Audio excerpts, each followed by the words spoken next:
recorder, dude. She's down. Let's go. Dude, I just shot a deer of a lifetime. Freaking smoked him. One with nature, and if you're a believer, one with God. Definitely gets your heart pumping. Boy, you are in trouble. Fall Obsession Podcast. All right, guys. Thank you all for joining us for another Fall Obsession Podcast episode. I'm Sam, your host. We're kicking things off this week with Johnny from Soul Seekers. Welcome to the podcast, brother. Thank you, brother. I really appreciate that. Thanks for having me over. Absolutely. I'm super excited to record this, and as our listeners, viewers will discover in one way or another, however I decide to roll with it, we've been sitting here talking on mic, recording for like 10 minutes already.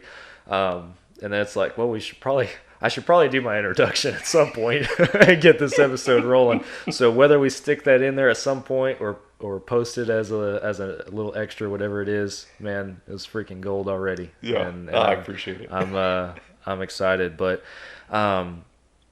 you, even just the past month or two, getting to know you, mm-hmm. It was totally random, but not. It was meant to happen, you know, us getting connected and everything. You actually reached out to us through just our general company email form on the website. And then I saw it. I saw that you were pretty local to me, like within an hour or so of me. And it's like, well, and I started learning about what you do and Soul Seekers and all that. And it's like, there's something here. We can do something here. And then again, just through phone conversations, meeting in person, we talked just a little while ago about how it's nice to have somebody else in the same world that is going through the same stuff, you know, with their own brand. But man, a great icebreaker where I want to start a conversation. And for our listeners or viewers, what is Soul Seekers? Oh, dude, that's a great question. No one's ever asked me that. Are you serious? Yeah, no one's been like, what is Soul Seekers, in regards to, like, you're in the hunting world, so you understand, but like, why that name? Right. Like Fall Obsession. Dude, I'm obsessed about the fall. Soul Seekers is all about seeking after the thing that sets us on fire, and seeking after things and allowing that flame to inspire others. So we're not just seeking after ourselves, because hunting is inherently a selfish skill, right? It's like, yeah, fair. You know, yes, we get to share meat with our families. Yes, we get to do that. But I hunt because I want to hunt. I hunt because it ignites my soul. And I want to see other people enjoy it. It wasn't until I was in my 30s that I took hunter safety and went on this journey to learn how to hunt. And I realized, like, dude, I've been missing so much in my life. There's got to be other people out there in this world that need just a little nudge, a little inspiration, a little guidance, a little mentorship. Yeah. To inspire them to then set off on their journey, and then their souls are going to be ignited. Because my life was 100% transformed when I started hunting. You call it an obsession. I call it transformation. And ultimately, Soul Seekers is about seeking after our own soul out in the wild, because that's how we get close with nature. It's how we get close with God. That's how we get still in this universe, this world. Seeking after the souls of others to get them involved, and then seeking after the wildlife. You know, we're getting after it, and we're having fun, laughing and joking, and and sharing ridiculous stuff along the way. So that's what Soul Seekers is. That's awesome, man. Yeah. How long have you been doing it? So we are releasing season 3 of Soul Seekers on Carbon TV, the show. Currently, we're going to release episode 3 in August. Got a nice mule deer archery elk episode that's coming out. But it's 2023 right now. I killed my first big game animal in 2017. And that was a black bear 9 miles deep in the backcountry of the state of Washington. I was a high school football coach. Bear opened August 1st. Football started August 16th. I used to work at REI, and I used to backpack all over the place. And all of a sudden I realized, like, oh, I can hunt the same trails I'm backpacking. I had no concept of what public land was. Yeah. And it's silly when you think about it. It's like, oh yeah, it's public land. but no one actually talks or teaches about the use of public land. If you don't learn it in schools, you're not learning it in, you might learn it in like 4-H or some sort of outdoor community, but hunter safety wasn't taught in my school. I know in certain states that's taught, but where my region is, I'm from the state of Washington, dude, you're not encountering it. So I worked at REI, and it was all about backpacking and like, what next adventure are you going on? What next adventure are you going on? So I already had a backpack, already had my boots, my camping stove, my sleeping bag, my tent, all this. I just needed a weapon. And I set off, and I remember going into REI, and one of my coworkers at the time, well, I think I was done working there 1 year prior, and they're like, oh, what are you doing? I'm like, you won't believe what is happening. I'm going on a bear hunt. And they're like, wait, what? I'm like, yeah, no, I'm going on a bear hunt. I'm backpacking, but I'm going after bears. They stopped talking to me after that. And I was like, oh man, this is okay. Like, maybe it's taboo. I was so naive and innocent when it came to talking about hunting, promoting hunting. So ended up challenging my own self, because a couple things. Maybe this is a little deeper than the question that you're asking, but no, go for it. But being a high school football coach in the fall, dude, you can't successfully put in time. Like Malcolm Gladwell's 10,000 hour rule, right? You master something at 10,000 hours. Well, being a high school football coach and breaking down film and scouting and coaching, and then at the same time, I was a brand new father. Like, there wasn't enough time for me to be the best at all those and then learn a new, you could call it a hobby, lifestyle. Like, everything just changed in my life. Yeah. And so I was like, well, what's the one animal I can hunt? Black bears. I was scared to death of bears in the woods. Yeah. When I was in second grade, my father took me on a backpacking trip, about 20 miles long, part of the Pacific Crest Trail in the state of Washington. And we encountered some bears, and there was some real... You don't cuss on your podcast, do you? No. Okay. No S words, no F bombs. Yeah. So. No, I'm not gonna. Yeah. But I was just... I know you're not.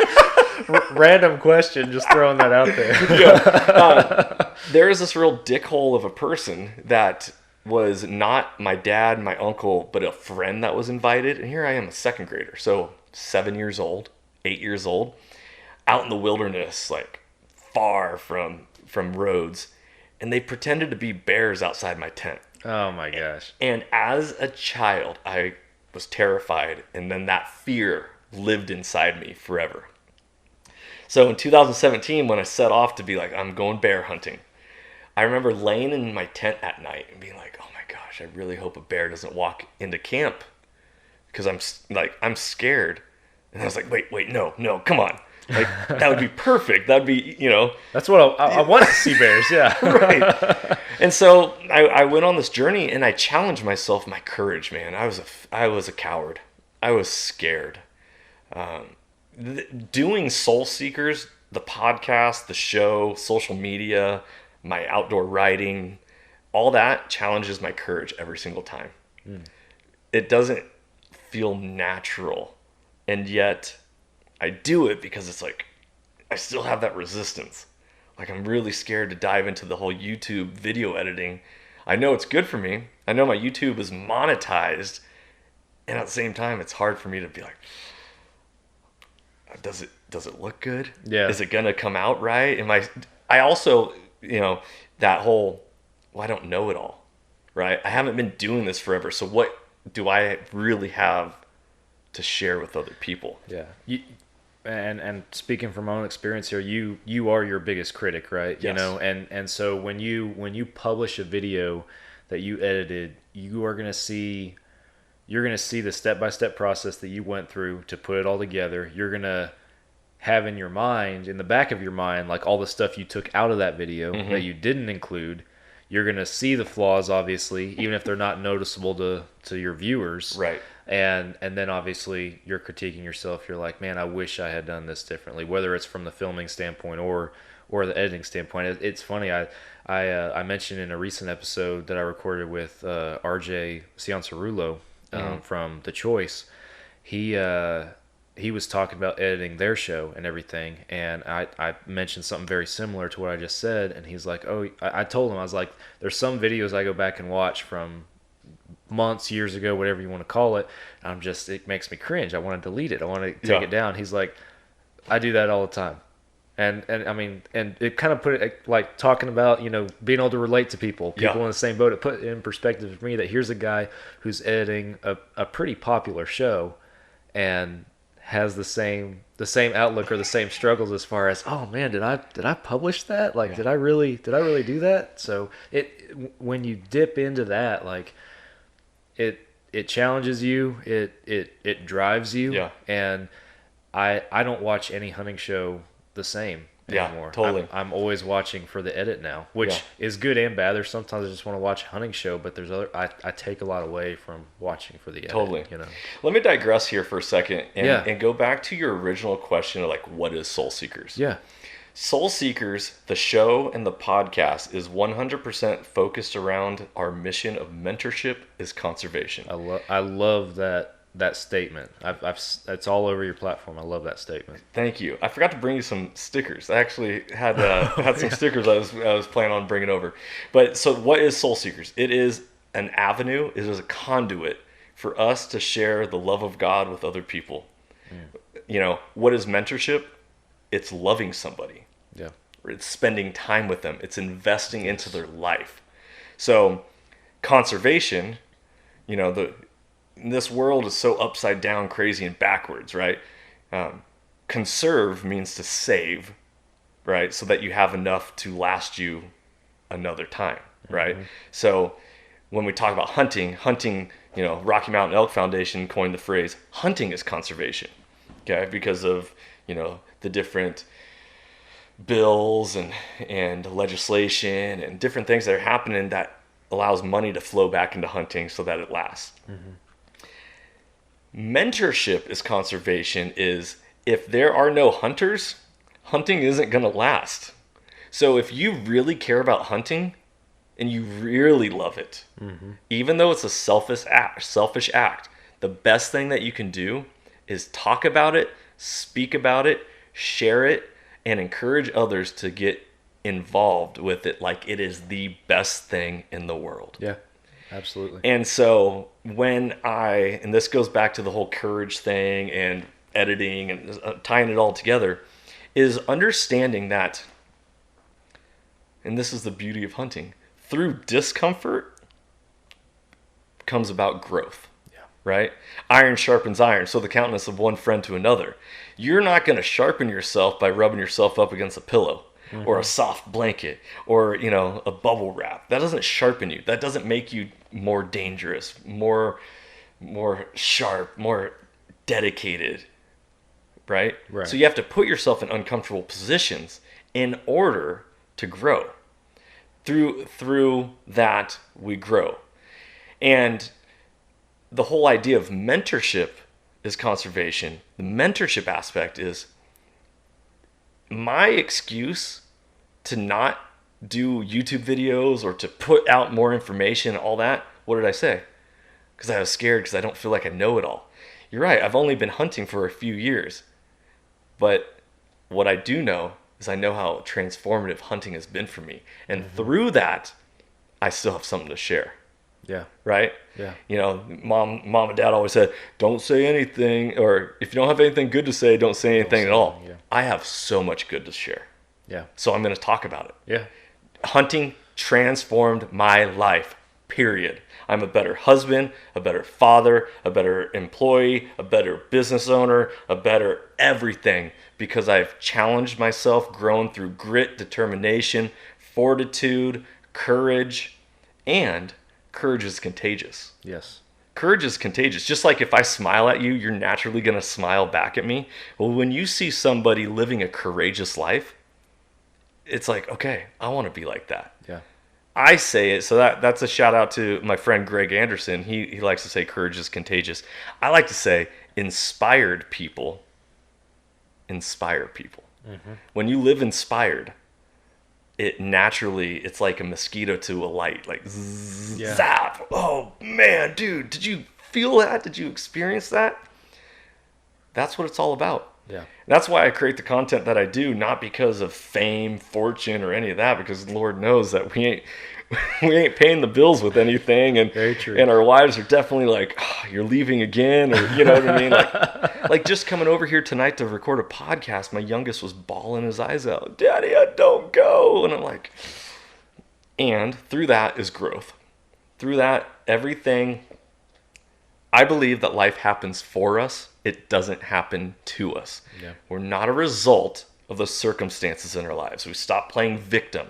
I'm not a victim, right? Things might have happened to me, but that doesn't define me. That doesn't hold me back. I might, tying it into hunting, like you might have missed a shot. You might have missed 2 shots. You might have missed multiple shots. You're not a bad shooter. You just get to practice more. Yeah. You just are blessed to shoot more. You're blessed to hone your craft. And you're blessed to enjoy God's creation, nature, and to do this, man. Like, get out of here. It's the best thing ever. Exactly. So, my digression. No, man, that's awesome. So, and I know you've shared your story with me and everything, or a lot of it, but what you talked about that bear hunt and being up in Washington and everything, but you're in Texas now. Oh yeah. Let's connect the dots.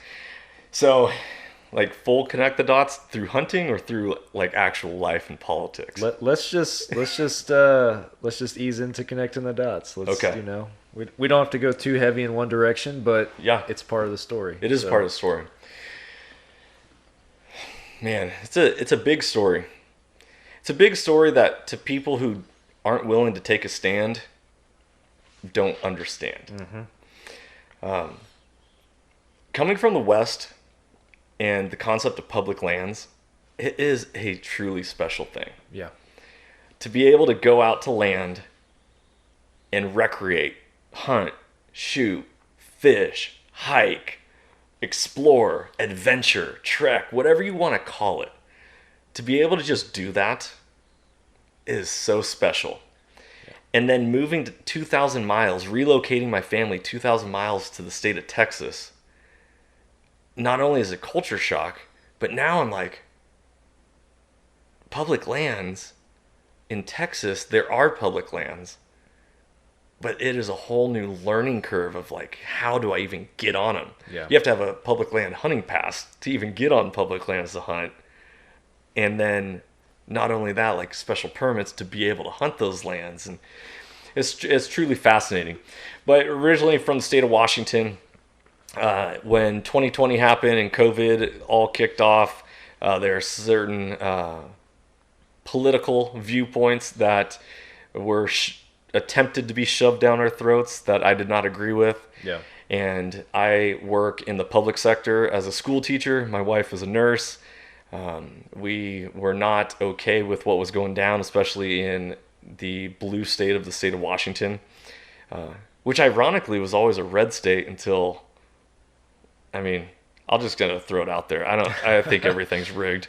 I think there's gonna be a culmination that's beautiful at some point, and we got to go through the fire to allow that steel to get sharpened and hardened, or you got to go through the compression to have that coal turn into a diamond. Yes. There is beauty on the other side. Yes. However, for me and my family, we were not satiated or felt comfortable living and being in the environment that we were in, and I love freedom. My podcast, I always end every episode with freedom on and stay soulful. And the purpose of that is to remind people that you are a free, sovereign individual. You get to choose what you want for yourself, and you get to set a standard and hold a standard for you and your family. Now, Washington wasn't working out very well. I left my 2 other hunting partners, and the other side of Soul Seekers is still up in the state of Washington. Tony Ellersick, Two Shot Tony, is our video editor and my original hunting partner. Iron Will Weber is the newest member of Soul Seekers, and I got to take him on his very first hunt. Awesome. In season 1 of Soul Seekers. If you go into season 1, I think it's like episode 3 or 4, we take him on a bear hunt. Bears have a very specific foundation within what we do here, like just what a bear represents. Yeah. Number one, they're the most polarizing animal to hunt. For, hunters have a hard time defending bear hunting. People don't understand bears. They don't understand why. Can you eat bears? What can you do with it? Like, Right. what, you can shoot a male and or a female? Like, a lot of polarizing stuff within that realm. In the state of Washington, our spring bear season got canceled because of the criminal Department of Fish and Wildlife and things like that. Like, there's a lawsuit against a couple of the board members that shouldn't have been on the board because they were invested in other things. That's still ongoing right now. Yeah. So bear hunting in the state of Washington is like crazy. So those guys are up there. Will got to take him on his first bear hunt in his life. He's a living testimony of our Mentorship as Conservation platform. His life was transformed through the experience of hunting. Right? Everyone has an opinion. Very few people have perspectives, and perspectives come with experiences. Yep. Right? Like, I can believe you're sitting next to me, or I can know you're sitting next to me. Right? Belief is faith and hope and like, do you believe in Jesus? Yeah, I believe in Jesus. Do you know Jesus? There's a big difference between belief and knowing. Right. There's a big difference between opinion and perspective. Right? I know it because I lived it. Yeah. So through that transformational power, he came and joined on, and it is really a blessing right now because we are wanting to continue to create content, but with me moving to Texas, it really threw a wrench in the plans of like, well, how are we going to continue doing this? Yeah. And now we're paying for flights and different things. Yeah. And at the same time, I moved to Texas because of what Texas provides. And I will tell you this, Southern hospitality is a phenomenal thing. Phenomenal thing. You ever heard of the Seattle Freeze? You'd have to tell me. So the Seattle Freeze is known as, like, you could walk down the sidewalk next to somebody and they won't look at you or talk to you. Really? It's people kind of keep to themselves. You don't know your neighbors, all this. Being down here, people are friendly. They'll actually stop their day and talk with you and get to know you and all that. Real beautiful thing. Anyways, if I'm getting off track, the whole point of relocating from Washington to Texas was based off of freedom. Originally, my wife and I were going to move to Montana, hunter's paradise. Yeah. We were going to be 45 minutes outside of Bozeman in Gallatin County. You're Ryan Lampers, familiar with the Stealthy Hunter at all? Big game Western hunter? I know of him. Okay. I'd be lying if I told you I was super familiar with what he does. Well, okay, so I've heard the name. And I love this because you're more Midwest Eastern whitetail hunting focus. In the Western world, Western world is more foreign to me for sure. So that dude was going to be my neighbor, like 10 minutes, Really? like, country roads. It's just wild to see how things work out. But I do want to say this, that life happens for us, not to us. And so, there's this big push of go west, go Western hunting, and I do feel, at least from my, and I'm going to say opinion right now, not perspective, because I haven't sat in a deer stand or a deer blind to really speak towards it. But this idea of primal adventure that a man needs in his life. We're not, you ever, was it David Aldridge?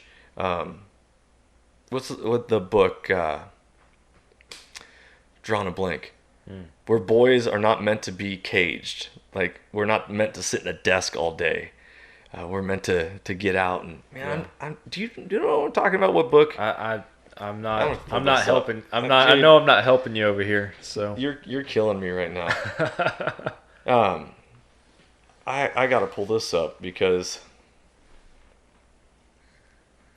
I would be your Wild at Heart. Bam. Wild at Heart. I would be your fact finder, but my phone is It's being used over there. the book Wild at Heart, right? There's this push to go west, manifest destiny. It's like what the United States was based upon. Like, there's a better life out west. Go search it. And we've gone coast to coast, and the last final frontier is the mountains. Mm-hmm. Like, you want to escape, you want to get away, you want to be still, be quiet, be solitude. You got to go high. Yeah. You got to go up. So the beautiful story about that is I feel like I'm a reverse pioneer. I moved. I didn't even see my house until I moved here, and I drove up, and I was like, "Wow, this is where we're moving. This is my home." And so now I get to bridge the gap, and this is I'm getting excited thinking about the possibilities here. Yeah. If I have this mission, and I feel like it's a calling upon my life to share with others, of mentorship as conservation, and hunting has the power to transform lives through primal adventure. This idea of Western hunting is awesome and so foreign to the flatlanders of the East, but no one ever goes west to east. Yeah. Everyone goes east to East west. to west. And so here I am. I get to now bring my mission this way. And you know what? I thought everyone hunted over here. There's a lot of people that don't hunt or never hunted. And so I've already gotten a chance to mentor a brand new hunter. We filmed a hog hunt. He was a former Marine, ironically moved from the state of California. And that is funny within itself to me, that he was a former Marine and he also is coming east, and he wants to learn to hunt. And he has 3 children that now he's going to have the skill set to be able to pass on to his children, and that legacy continues. Yeah. Right? In the Aztec culture, we die 3 deaths. The first death is when we realize our mortality.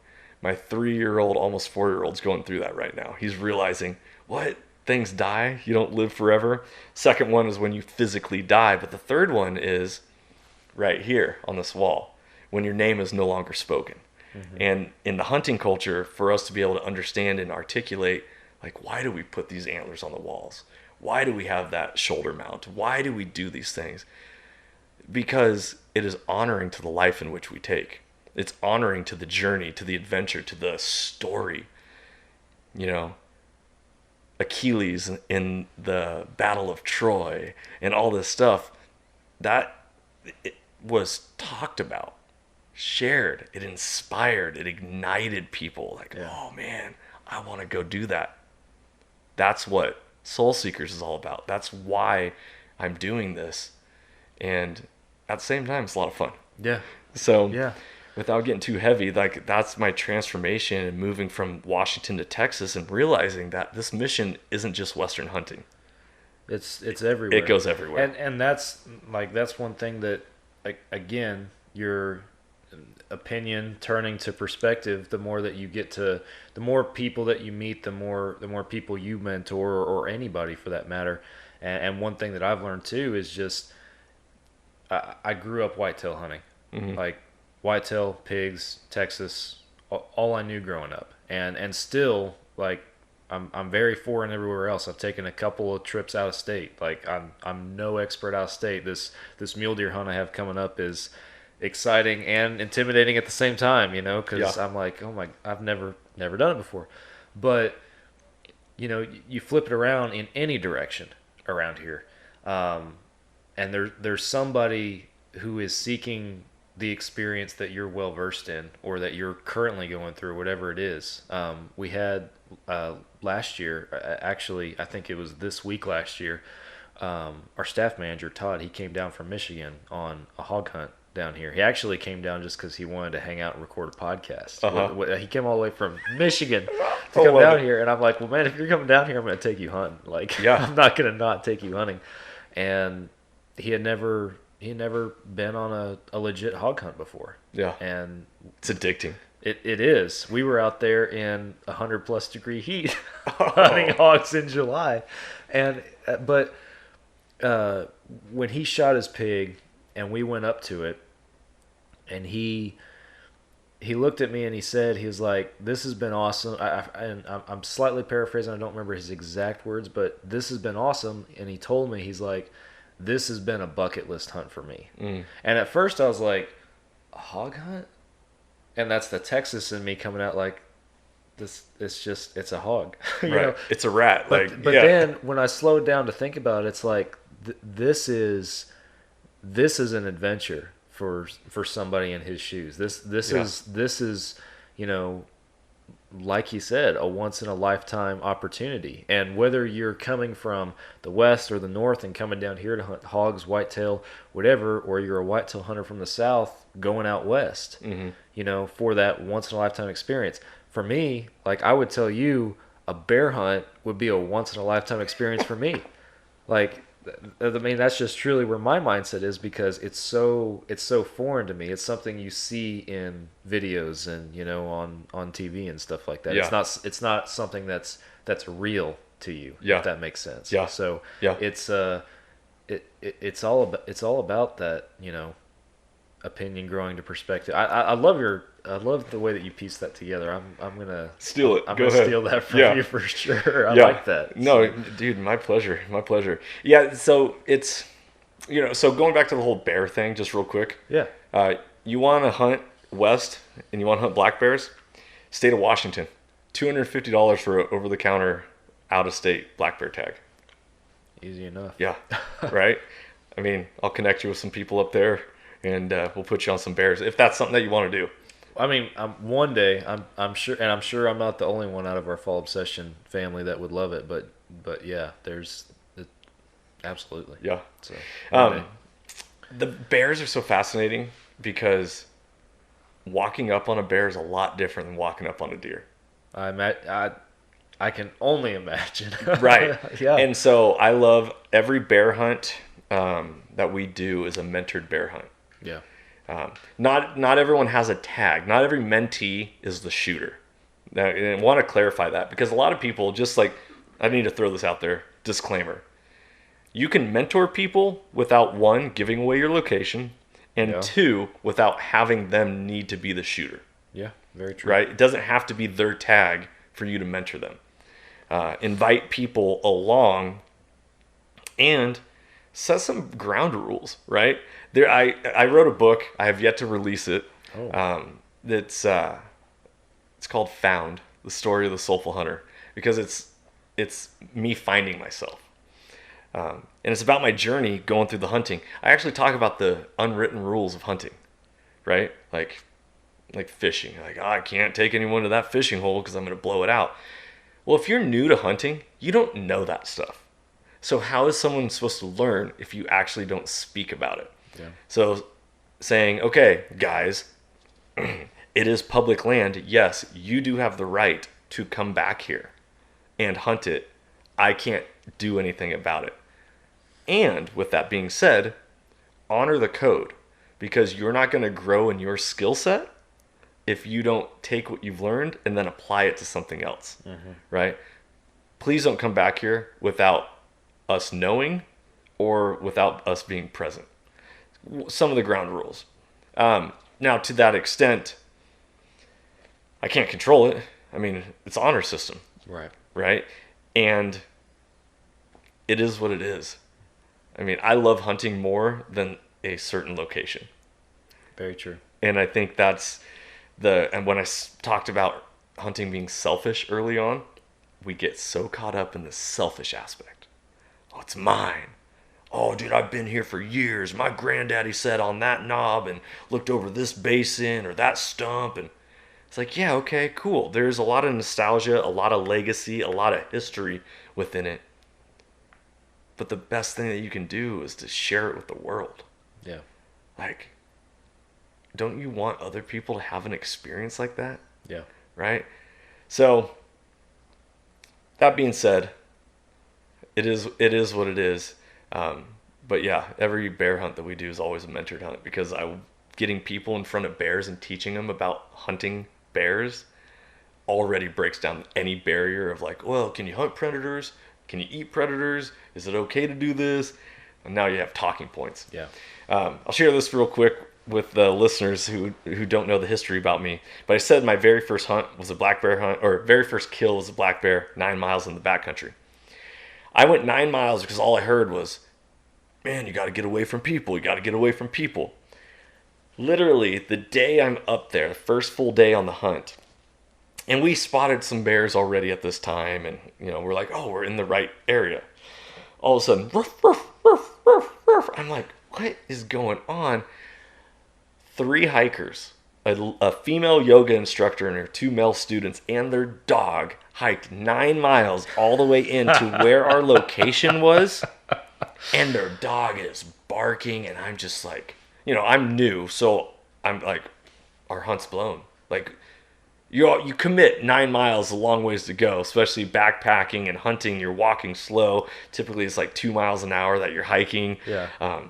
It's like, dude, I spent so much time, effort, and energy to get in here, and now there's some lady who probably is from Seattle with her students that doesn't like hunting, think she's probably a vegetarian or even worse, a vegan.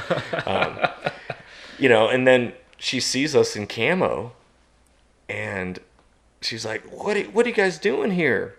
Oh, we're hunting. Oh, you're hunting? I didn't know it was hunting season. What are you hunting? Black bears. You can hunt black bears? Seriously? Yeah. What are you going to do with it? Well, we're going to pack it out and we're going to take it home and we're going to eat it. You can eat black bears? Like, I was just giving this lady a first-hand experience of like, this is hunting. You can do it. And you hadn't even killed one yet. I haven't even killed one yet. And so this is where like the whole more of the mission comes about, is like, we're always ambassadors for hunting. Yeah. Always.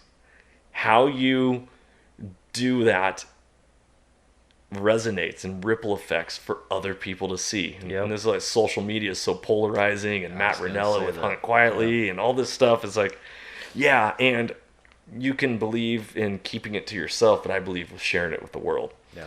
So I'm like, yeah, we're going to eat it. She's like, oh, wow. She's like, wait a minute, there's bears up here? I'm like, oh my gosh, You're come 9 on. miles back, lady, come on. Like, come on now. And so she's like, okay. And I was like, all right.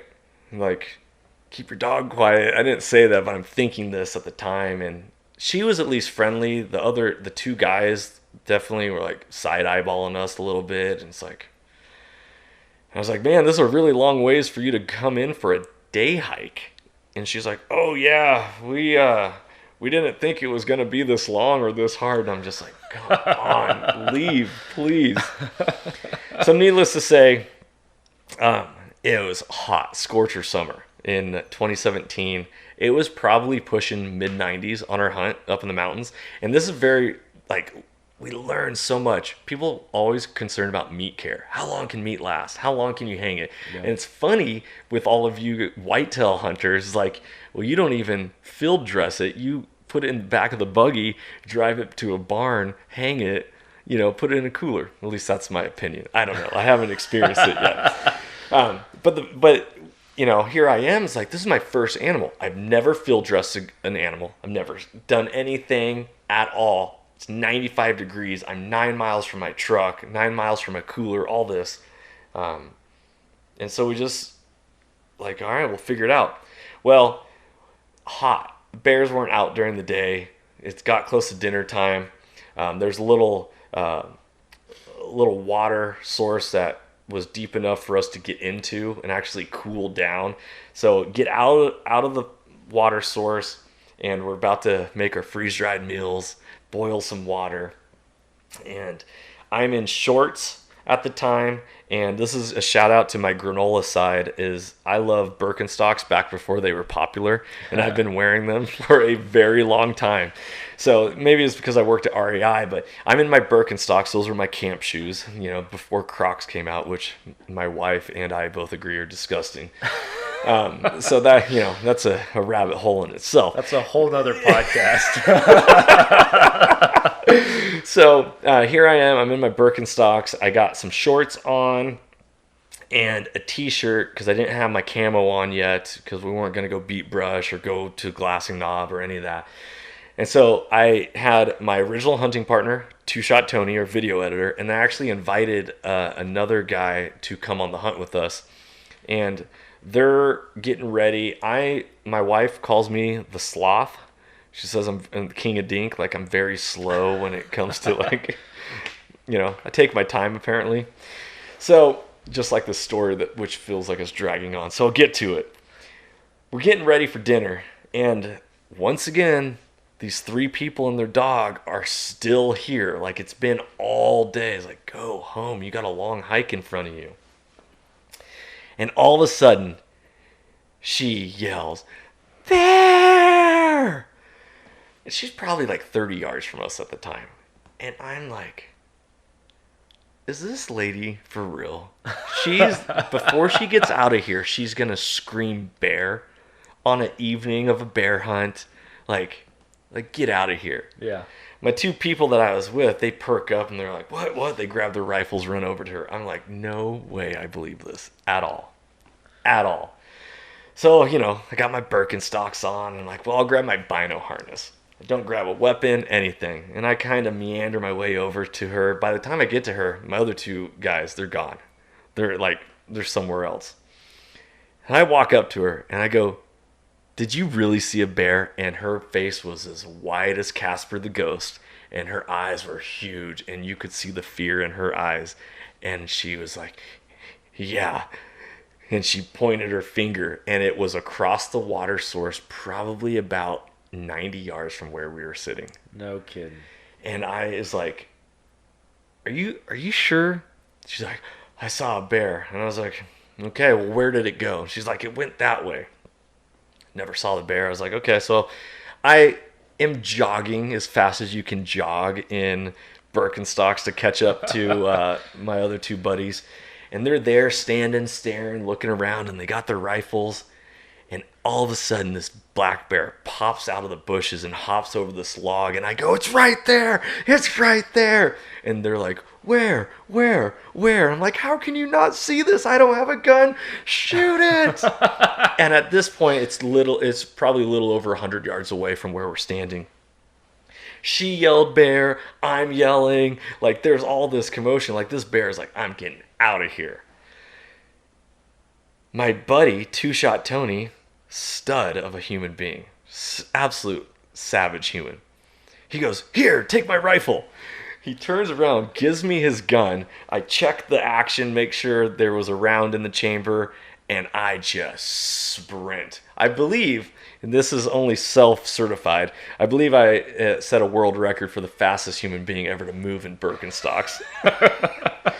Not official. But I do like to... You should be trying to get Soul Seekers a sponsorship or something. Especially with a story with this many plugs, man. Come on. My gosh. So I run up. I end up crossing a creek drainage. I go up a hill. I'm just like, where do I think this bear is going based off of the terrain? Granted, we're in the mountains, so it's not like it could have gone on an open plain anywhere. Right. It's going to use topography. So I end up going probably about...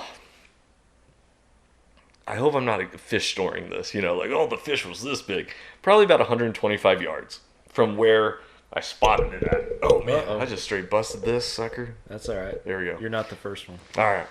So I run and I step off and I'm just still and silent. And at this point, I think I'm alone. I think I didn't look back. I didn't do anything. Just kicking up dust, baby. I'm gone. And I stop. And all of a sudden, this bear pops out of the bush at 30 yards from me. And this bear and I, we lock eyes. And time stood still. Yes. I saw the fear in this bear's eyes. And, our souls connected. And it was like, this is meant to be. Thank you. Yeah. And I put up my gun, fired off. It took off right as I was shooting. So it was trying to get into this creek drainage. I put a bullet hole, took off part of its ear, and then put it right through the back strap into heart and lungs. Like the way it was angled downhill, it was just like, wow. It ended up getting into the creek and going,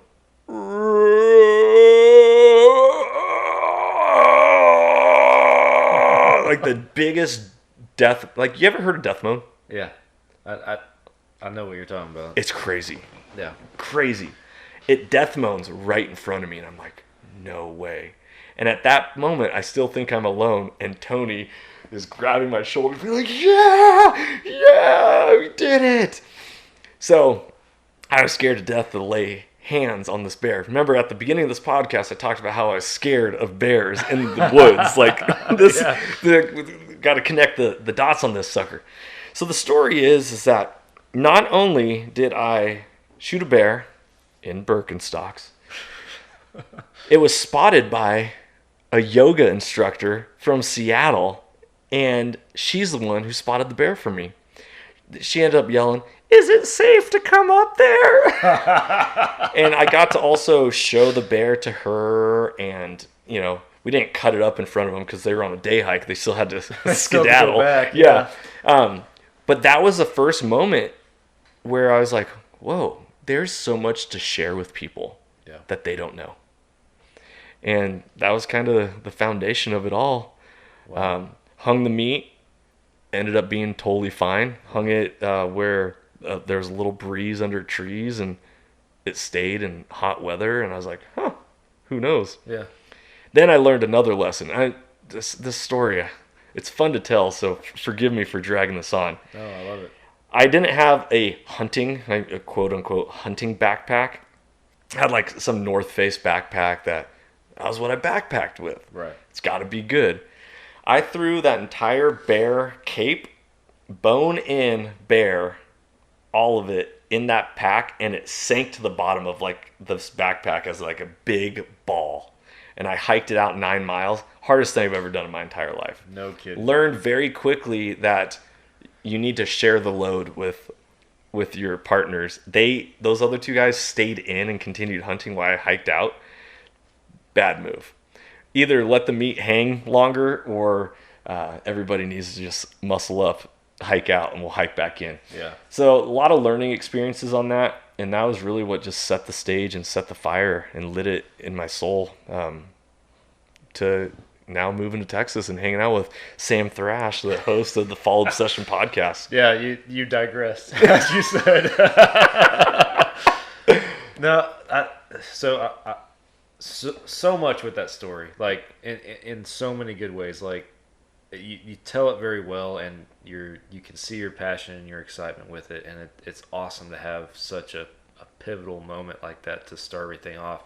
One thing that really stuck with me was when you talked about actually like looking that bear in the eye, mm-hmm. and that connection between man and game right then. Yeah. That's something that me as a hunter, not with a bear, obviously, but me as a hunter, you said that, and I knew the exact feeling that you're talking about, and I guess I'm diving in deeper on that and just bringing it up. But you talk about mentoring people, and even how the mentee doesn't have to be the shooter, which is 100% spot on. But that moment that you experienced, that is specific to hunter and game. Yeah. Is what that is. And that's spiritual. And until you you can talk about it all day long, and people don't understand I probably have not heard anybody explain it as authentically as you have, but yeah, until you are the hunter in that moment, you have no idea. Yeah. You have no idea. And at that exact moment, my life transformed. Yeah. That was the dead and gone is the old Johnny Mack, and here is the new one. Yeah. I conquered fears. I literally faced my fear I looked it in the face. Yeah. I said, "Not today, Satan." No, but in all reality, like 30 yards, standing 30 yards from the animal that scared me. Yeah.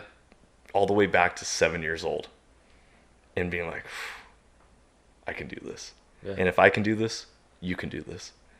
And courage is contagious, and hunting is contagious, and life is amazing, and life happens for us, not to us. And this is why I do what I do, because it's freaking awesome. Yeah. Like, come on. Yeah. Let's go, baby. Let's go. Like, rally the troops. Let's get it going, man. Hunting is the best thing in the world.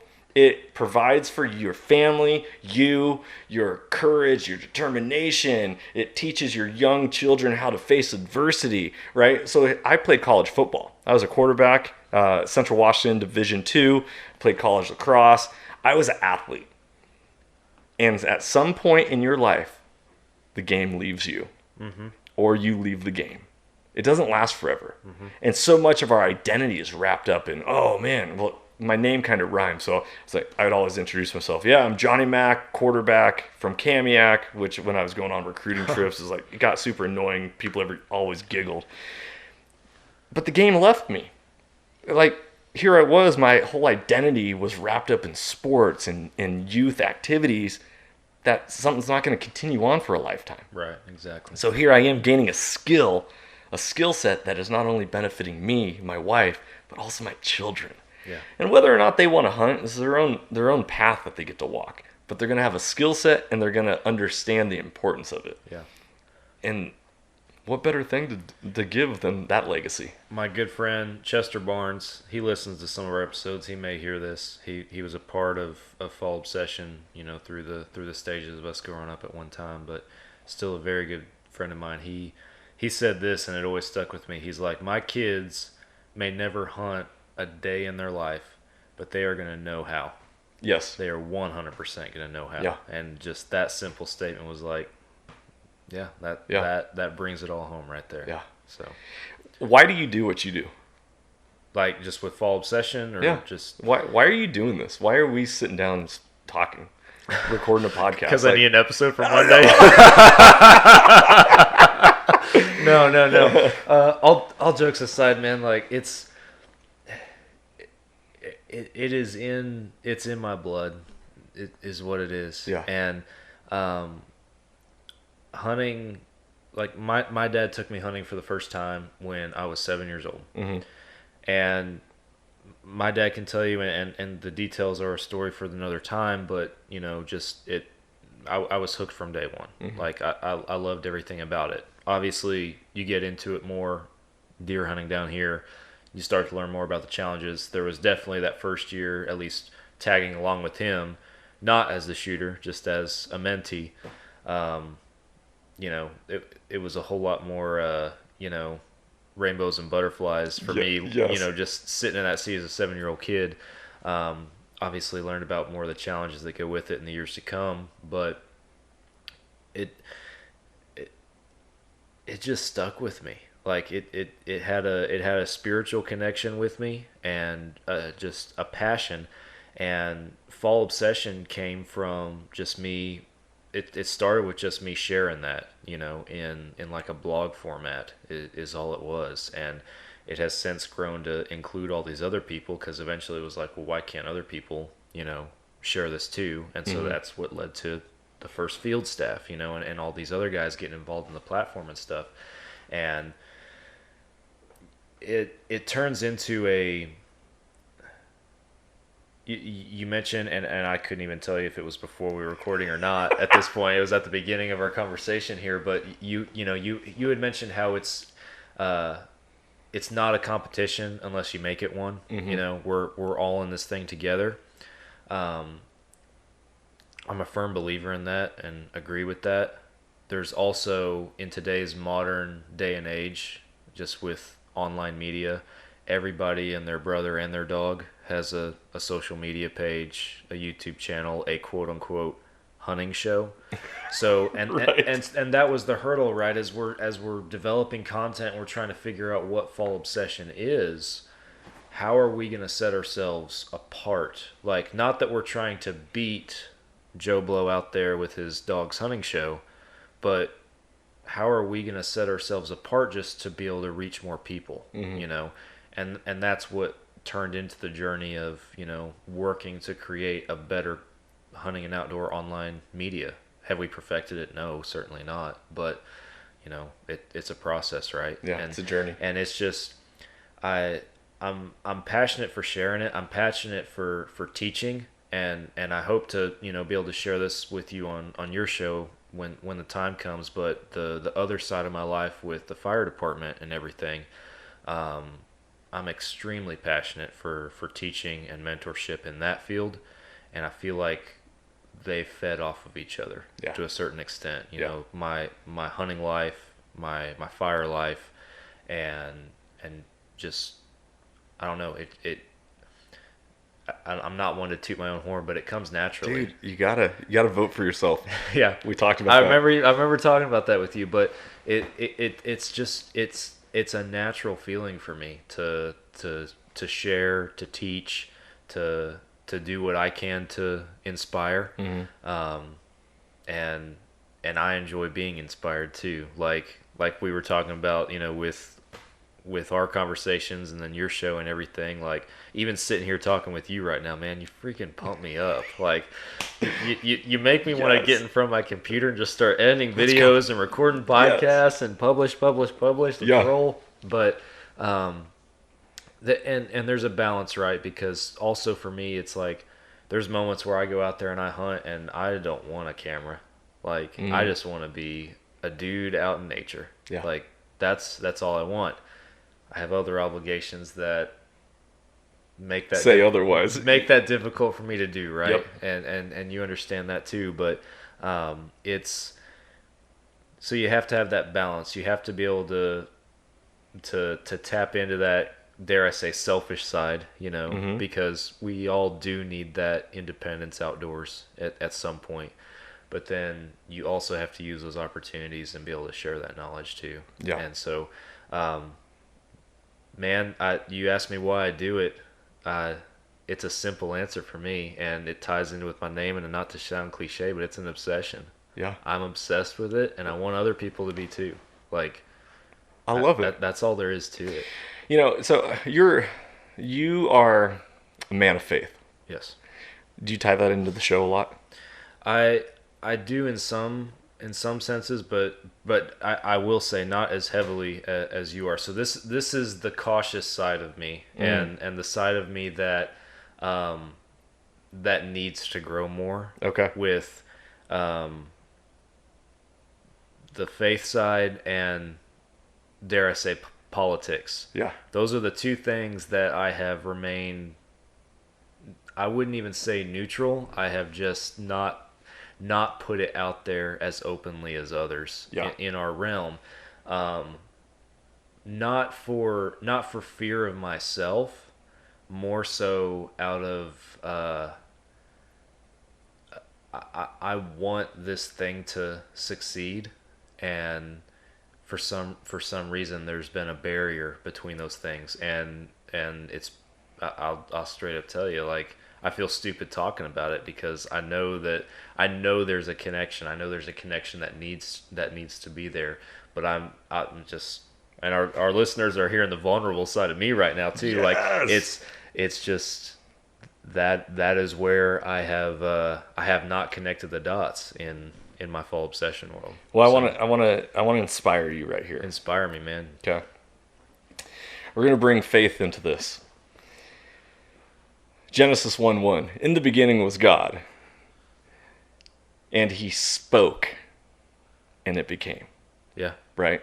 So He created based off of speaking.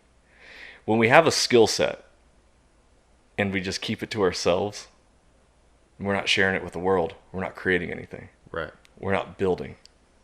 And we, in the Bible, it says we are made in God's image. Right? We are. If God is a creator, we are many co-creators with Him, right? Yeah. The tongue is sharper than any two-edged sword, right? Rightly dividing the word of truth. Point being is that this is why I believe in, like, reading your Bible out loud, reading any book out loud. When you read out loud. Don't just read silently. When you pray out loud. Doesn't have to be loud, but have it be spoken words. Because otherwise we're in this dialogue in our head, right? Who are we talking with? Who are we talking to? Because we're not talking, we're not speaking, as it is spoken. He said it, let it be. He said it, it's true. Like, so there's power in, ironically, the word. Yeah. The spoken word. So I'm going to read you something which is political. Oh boy. But it doesn't have to be political. I want you to take this and let it inspire you. First, they came for the socialists, and I did not speak because I was not a socialist. Then they came for the trade unionists, and I did not speak out because I was not a trade unionist. Then they came for the Jews, and I did not speak out because I was not a Jew. Then they came for me, and there was no one left to speak for me. The point being is that we are given and blessed with a voice. And if we don't use it, we're doing everyone else and ourselves a disservice. Because we are meant to let our light shine. A light doesn't shine and then say, oh, nope, not over there. Oh, nope, I'm not touching that. Right? Where there is light, there is no darkness. Where you turn on a light, it's light. Yeah. And so whether it is you creating a podcast, whether it is you telling a hunting story, whether it's your Dirt Road or Texas Dirt series, whether it's you truly believing something and then not saying it, man, on your deathbed, it's always people talk about their regrets. Oh, I regret not saying this. I regret not doing that. It's like, dude, be vulnerable. Live authentic. If people don't want to follow the Fall Obsession podcast because you talked about God or your belief or your feelings, then they don't have to tune in because this is your podcast, not theirs. They're just along on the ride. And that is one of the things is like, well, maybe you get a bad rating. Maybe someone says, oh my gosh, Sam, I can't believe he talked about that. It's like, yeah, because it's all open. It's all available.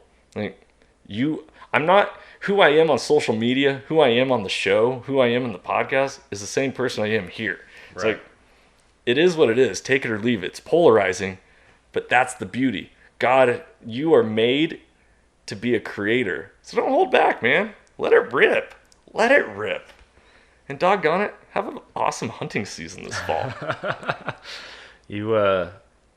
Man, you have a way with words. You have a way with inspiring people. I certainly appreciate you saying all that for sure. Yeah. And helping put that in perspective. My pleasure. So it's definitely something for me to take away from. My this. pleasure. You know, like all you listeners out there, why are you even listening to this podcast? Like really, why? Yeah. Is it entertainment? Is it knowledge based? What are you thirsting after? We're always seeking. Right? The soul seekers. We're always seeking after something. So I always talk about on my podcast, well, you need to identify what. What do you want in life? What do you want for yourself? What do you want for your family? What do you want for your hunting season? Yeah. Set goals. Speak goals. Talk about goals. Don't worry about the how. Oh man, I don't know how I'm going to afford this. Oh, I don't know how I'm going to do that. I don't know how I'm going to get the time off work. I don't know how. Don't worry about the how. Focus on the what, and then the how takes care of itself, right? Yeah. If you, like the movie Aladdin, right? If you're starving and you have no food, it doesn't matter whether or not stealing is a crime or not a crime. You're going to do whatever it takes to satiate yourself so that you can live. So I'm not promoting criminality, but the point is we always get what we want. If we want something bad enough, you're always going to get it. If you want to be the best hunter, like your goal is to be like, dude, I want to fill this wall with booners. Like Fall Obsession equals booner, baby. Like, let's go. Not true. Then it's going to happen. It might not happen on your timing, and you don't know how it's going to happen. But ultimately, it's like what I talked about with Malcolm Gladwell's 10,000 hour rule of mastery. When you are a master at something, you're going to be that good enough and have that many opportunities that it's going to fall in line and you're going to be able to check those boxes off. I will say this as a school teacher. I know that my way of knowing whether or not somebody reaches a level of mastery is whether they can teach it to somebody else.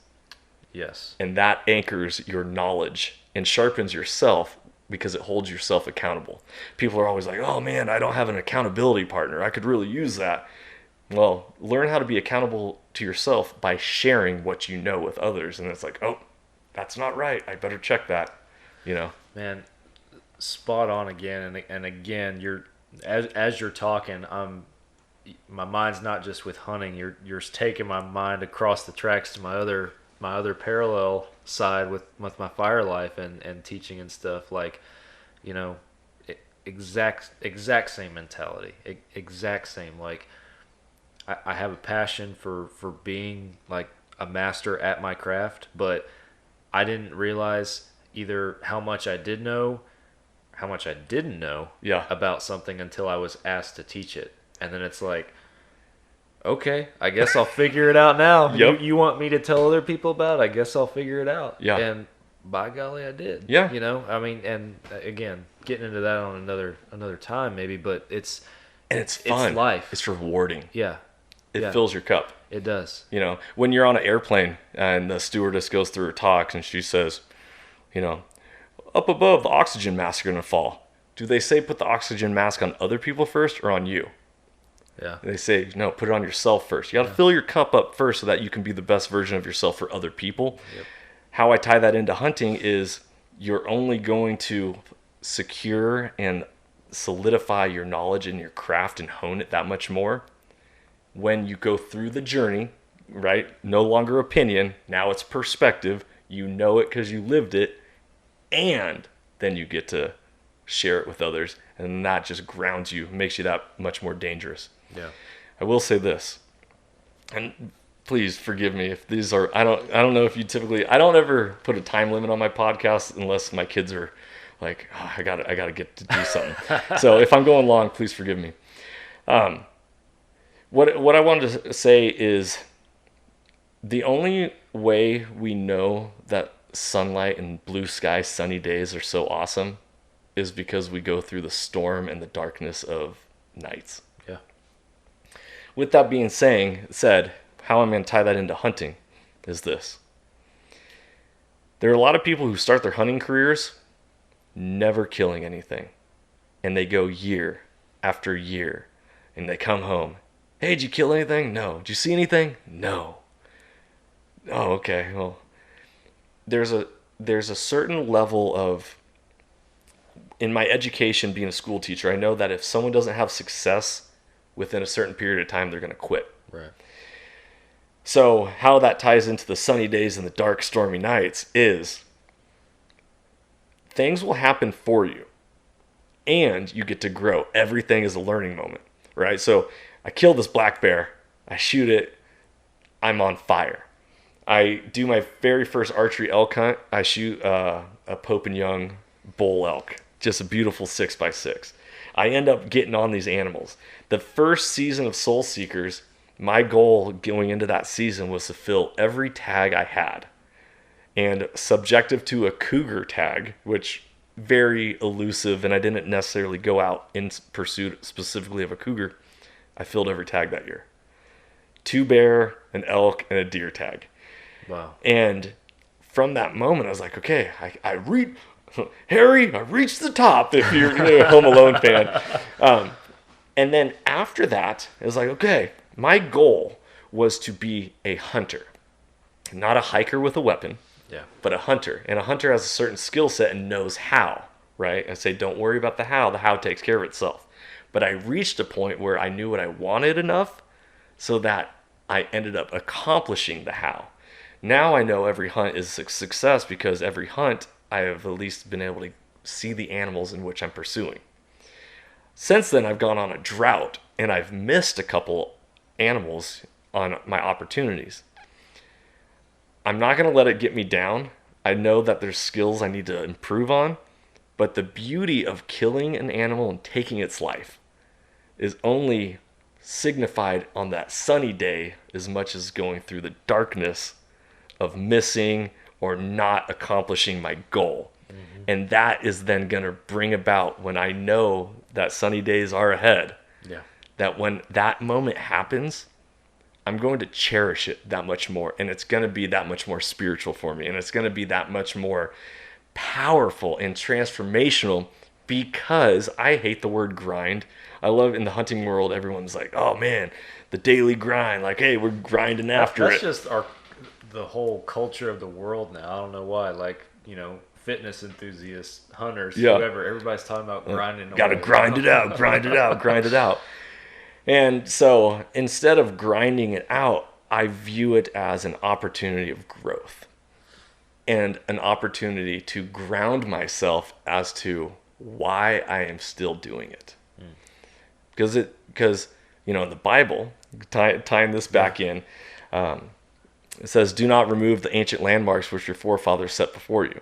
Meaning, where we come from, why we started, what we thought about, and how we thought at that beginning moment is powerful. And don't lose sight of that when you are farther away from it, right?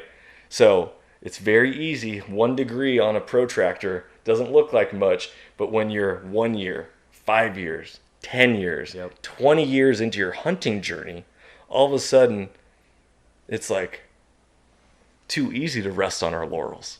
Why do you do this? I do it because I've been doing it forever. I don't know why I do it. Yeah. And you want to sharpen yourself, you want to become a better hunter, teach others. Yeah. Bam. I love it. That's awesome.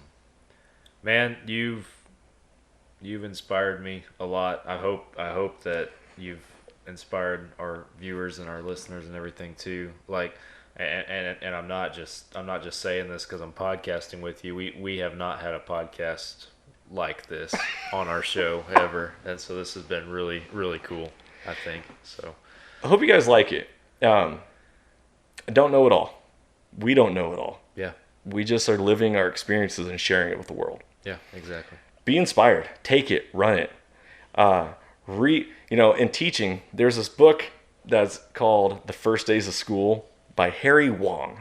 Wong, W-O-N-G. Harry Wong. And he always says, don't reinvent the wheel. Don't even try to reinvent the wheel. Take what other people have given you, or take what other people are having success at, and then make it your own. Yeah.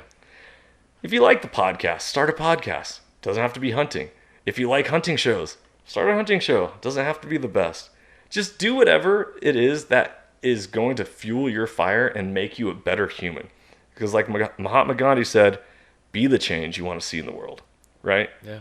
Live out what you want instead of being someone from the bleachers being like, oh, bad call, coach, bad play choice, all this. And like, no, you get out there and start playing. Mm-hmm. Like, you put yourself in that position because it's the man in the arena that counts. Yeah. Right. That's kind of my take. By the way, I just want to give a shout out. When you hunt with us, which you're going to have an opportunity to hunt with us, everybody gets a nickname. And a nickname comes around very quickly. If you watch episode 1 and 2, Two Shot Tony gets his nickname very quick. You'll see that. Iron Will was originally Silent Will. He didn't speak at all. He said it was because I spoke too much and he had to take it all in. He is now Iron Will because he has gone through the fire and he's hardened himself for a better. He's a sharper human because of it. I did not give myself my own nickname. I was given it because you can't give yourself a nickname. That's not how it works. My nickname is the Rev because I like to preach apparently. Yeah. So when you're ready, come with us. We'll take you to church. We'll give you a spiritual awakening. I like it. I like the comparison. That's awesome. Well, man, I mean, in all reality, we could leave this recorder on and go all night, I feel like. Yeah. But at some point, I know you got to get home, and then for the sake of our listeners, we got to wrap it up. But before we do, tell everybody where they can find Soul Seekers and everything you guys are doing. Oh, thanks, Sam. All right, so you guys, all you listeners and all you viewers out there as well, you can go to our website. That's soulseekersnation.com. On there, we have wild game recipes, blogs, articles, hunting 101s, all sorts of different things, as well as you can find the podcast and links to our YouTube, socials, Instagram, Facebook, all that. But those of you who are not familiar with Soul Seekers, we are a TV show on Carbon TV. We're in the middle of launching season 3, and season 3 is pretty fun. It's pretty incredible how it all works. Iron Will really goes through his growing process of mentee to mentor. Yeah. He gets to pass it on in season 3. And I am a firm believer, and I always say, you can never outgive good. When you put good out into the world, it naturally boomerangs back. Kind of like the law of attraction. But with that being said, like, he decided to invest, and it's just naturally coming back to him. So you'll see episode 3, he drops an absolute bomb, 85-yard shot on a mule deer. Dang. Smokes it. I was right on his shoulder with the rangefinder going, shoot, you got this. So that'll be coming out in the month of August. So TV show on Carbon TV, we got 3 seasons. We went through a rebranding. Originally it was Washington Backcountry, and the show was called Soul Seekers. I had the podcast called The Soulful Hunter, but it was like a Mexican standoff with everyone pointing at each other. It was like, where do we go? And different social media accounts. So everything from season 3 on is Soul Seekers. You can listen to the Soul Seekers podcast. We release every Monday as of right now. I'm thinking about switching up my days. I feel like I might have to release on like a Tuesday or Wednesday, just because that gets to be too much. Anyways, guys, I apologize. I digress. Go check out the show. Check out the podcast. Shoot us a message. Follow us. I'd love to connect with you. Man, I love your spiel, and our listeners are probably chuckling, especially if they're a returning listener, because you sounded almost just like me as far as talking about the website, what's on the website, where the website will take you, all the platforms. Like, at this point, I could give my spiel, but it would sound just like yours. Just plug Fall Obsession in where you say Soul Seeker. I'm serious, and why I'm chuckling, why I'm bringing that up, is it goes right back to the thing of you and I are doing very similar things with 2 separate organizations. Yeah. We're not competing. No, we're not. And it goes back to that you're not competing unless you're trying to compete, which you shouldn't be. No, I want to see you succeed. I want to see Fall Obsession like blow up. And all you listeners, we are going to be doing a collaboration here in the short coming up soon. And can I shout out one more thing? Go for it. Okay. Sorry, guys. I apologize. But I don't, because I love this.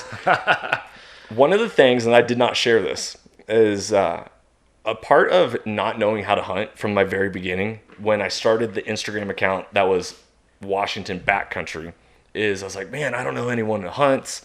No one's ever invited me to hunt. No one's ever said, hey, I'd love to teach you how to hunt. Yeah. And so I went full on Field of Dreams style. If you build it, they will come. Yep. And so I took my social media presence, which was like 200 to 300 followers at the time, and I said, you know what? I'm going to host an event, because I want to start knowing people that hunt, and I want to be around people that hunt, and I want to share stories, and I want to inspire, and I want to learn, and I want to engage, and I want to build friendships. So I started out doing a community event. 13 people from the state of Washington, from all over, came that heard about it only through a tiny little Instagram account. From there, it has grown and grown, and we do an annual event. This last December, we partnered up with Blood Origins and Robbie Kroger. We flew them up to the state of Washington, did a fundraiser for them, and community events, getting people together, telling stories, inspiring, speaking. You're going to expect all that. All you listeners, Soul Seekers Fall Obsession collaboration is going to do a community event down here in Texas. Yeah. And we're going to get to meet you guys, shake hands, and get really pumped up. It's going to be awesome. Yeah. Yeah. Oh, man, hopefully sooner rather than later. So, yeah. Absolutely. So that'd be awesome. Be on the lookout for that. Yeah. Well, guys, I want to thank you all for listening, tuning in, whether you're coming from the Soul Seekers realm or the Fall Obsession realm, whichever direction you're finding this podcast through, seek out the other one too. Absolutely. You know, if you're a Fall Obsession follower, go check these guys out. And if you're new to learning about Fall Obsession, I encourage you guys to give us a like and a follow and everything. Just like they do, we do a podcast on Monday mornings.